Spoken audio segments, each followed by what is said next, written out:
Kosova është ballafaquar me disa sfida. Mendoj mas pari pavarësia e Kosovës është zvonu, është dashur edhe më herët të bëhet, dhe kjo ka qenë pikërisht për shkak të mos bashkëpunimit të subjekteve politike, madje pa këto dallimet e mendimeve. Domethënë, edhe nëse i kam pas mendimet e njëjta. Nëse unë tregu një rast, e kam sfidu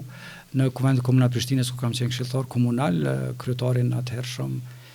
të komunës Prishtinës dhe të gjithë shefat e grupeve të partive politike, i sfidova dhe i thash, po ja fshi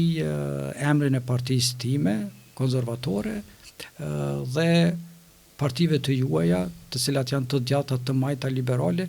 dhe po i përzimi programet. Po ju sfidoj nëse ju muni me gjetë cili program është i partisë juve. Dhe thasha, unë e gjetë programin e partisë time, ju s'keni mujt me gjetë, sepse të gjitha janë të njëjta, domos s'kan kurva dallime, por dallimet janë individuale, personale,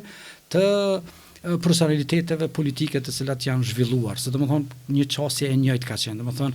bile vetëm kohën e fundit kemi profilizim të partive politike, se të gjitha kanë qenë të njëjta, s'kan pas as profilizim partitë politike, dhe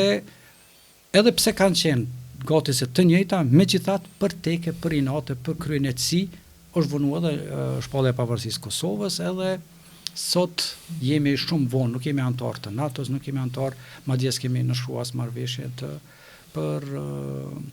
me kalu pragun të cili nevojitet për me qenë antar të Bashkimit Evropian, edhe më larg me qenë si një shtet antar i Kombeve të Bashkuara me një ulse, sikur çdo shtet tjetër në botë.